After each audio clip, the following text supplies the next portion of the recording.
équipe quotidien par un séminaire mensuel et s'inscrit dans la longue histoire des enfants du XIIIe et de l'intérêt de certains d'entre eux pour les bébés et les temps les plus précoces, puisqu'il s'agit de la 21e journée de psychopathologie du nourrisson du Centre Alfred Binet. Ce thème de la construction psychique et des aléas du développement s'est ainsi progressivement imposé du fait de nombreuses situations cliniques de bébés atteints dans leur corps que nous avons en traitement. Deux particularités méritent d'être précisées d'emblée concernant notre activité.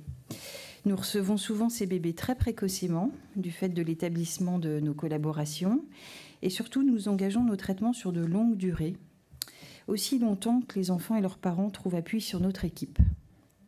Cette spécificité est propre au Centre Alfred Binet et au XIIIe, qui luttent pour la continuité des soins et leur cohérence pluridisciplinaire dans une période que l'on sait adverse pour notre champ et tend à segmenter et démanteler en tous sens nos patients comme nos pratiques.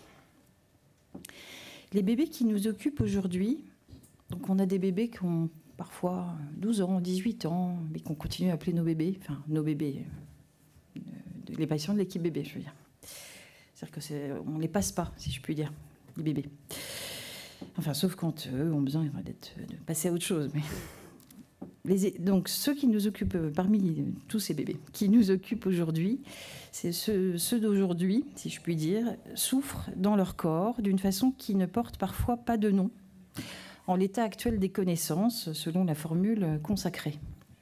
Ils ont souvent été scrutés, exhibés, intrusés par un corps médical penché sur leur cas, ne dévoilant ces mystères parfois que de longues années plus tard, entretenant une confusion des langues entre connaissance et ignorance scientifique, savoir profane et roman de la maladie.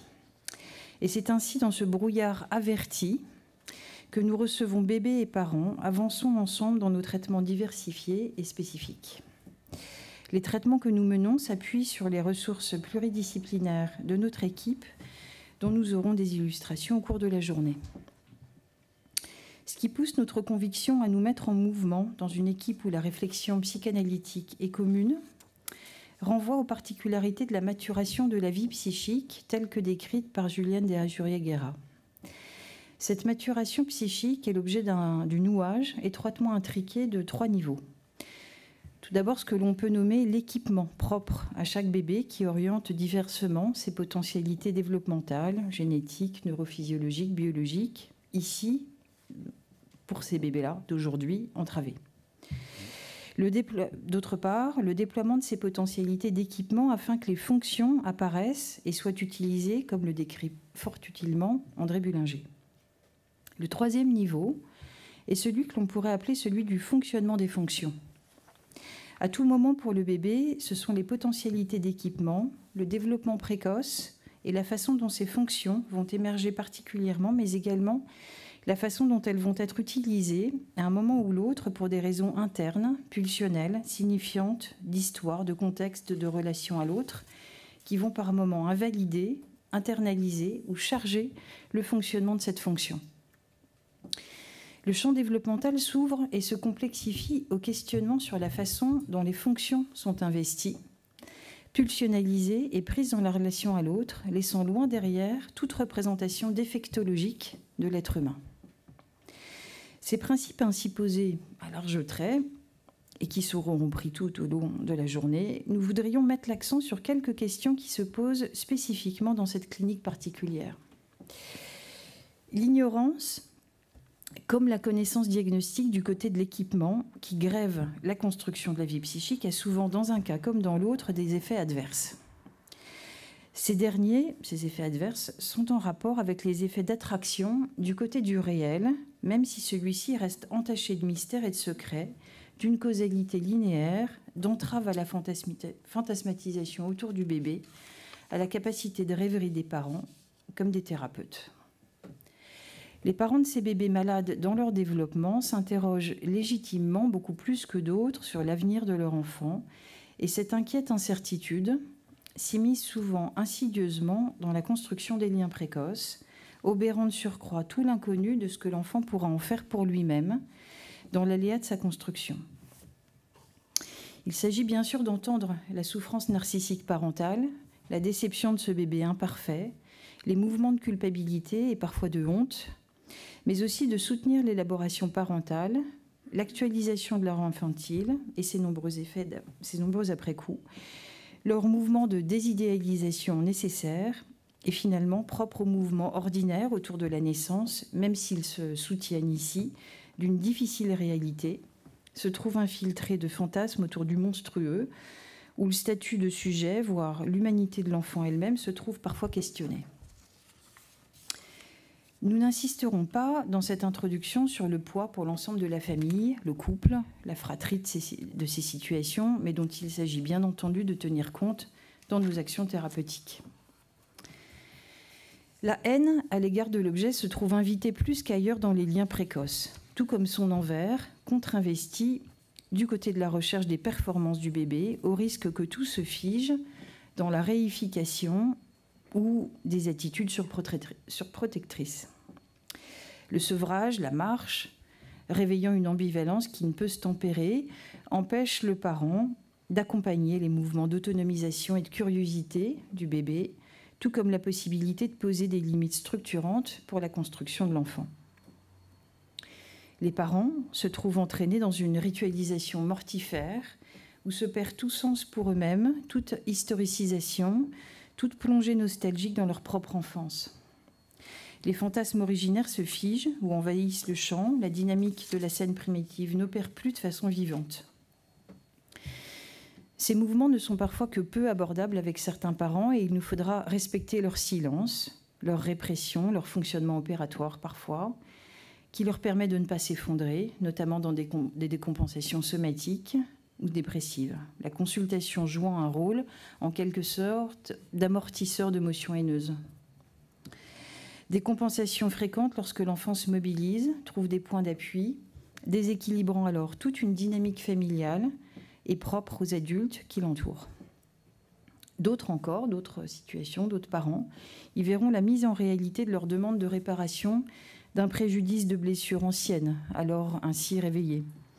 Et l'équipe, notre équipe, et les équipes qui s'occupent de ces bébés, l'équipe fera parfois la douloureuse expérience d'un éternel recommencement, à chaque consultation, à chaque séance, dans une temporalité qui paraît être figée, ne pouvoir se remettre en mouvement.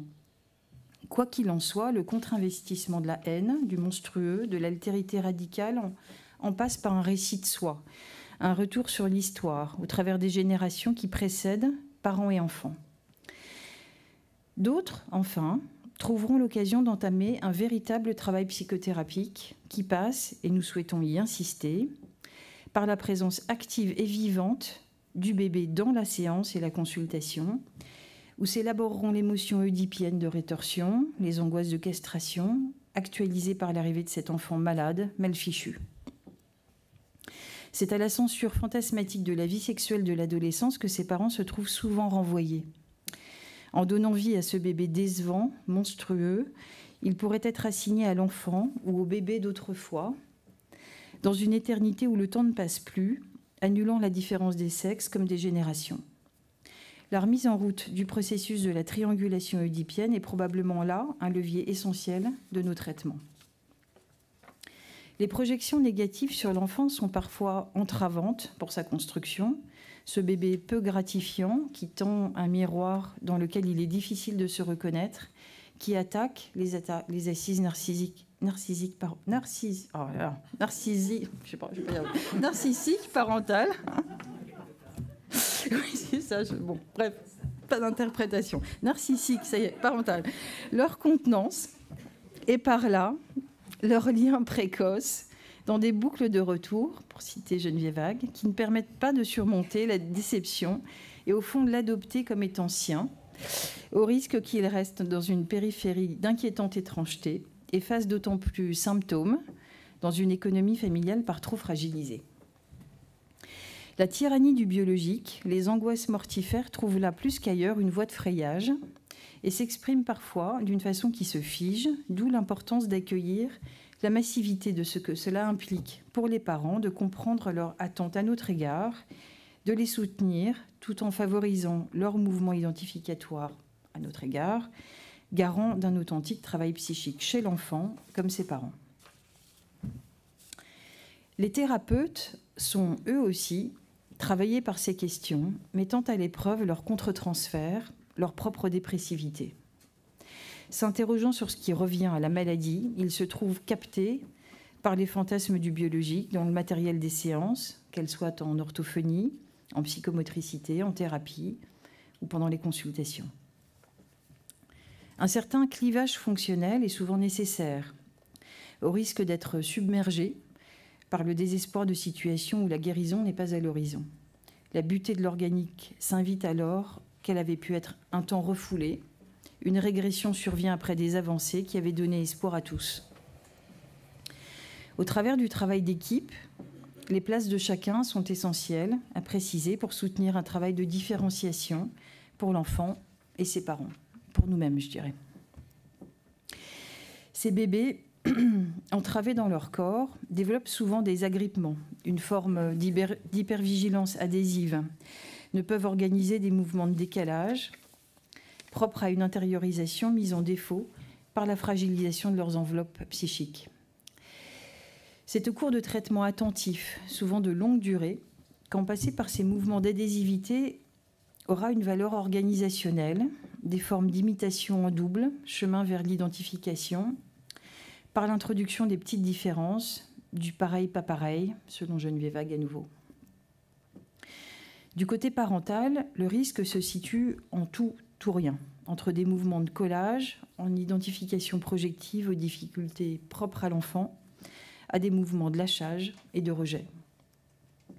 Par un long travail de soins, le thérapeute prêtant son appareil à penser et à jouer à l'enfant, comme à son parent, soutiendra les mouvements de l'un comme de l'autre pour imaginer, se représenter ce que fait sa mère, son père, en son absence. Il soutiendra les parents pour introduire ces petites différences malgré le poids du traumatique. C'est bien là ce qui donne toute sa place, nous semble-t-il, au traitement analytique parent-bébé dans ces situations.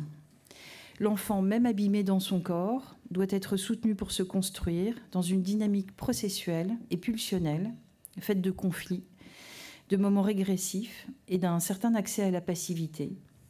Trouver le chemin de ses auto-érotismes, assurer son par-excitation, construire ses mouvements identificatoires, jouer, accéder à la figuration, fantasmer, et trouver la voie des représentations dans des liens à l'autre, dans son environnement, progressivement intériorisés, qui lui permettent d'accéder à s'assurer pleinement de lui-même. Je vous remercie.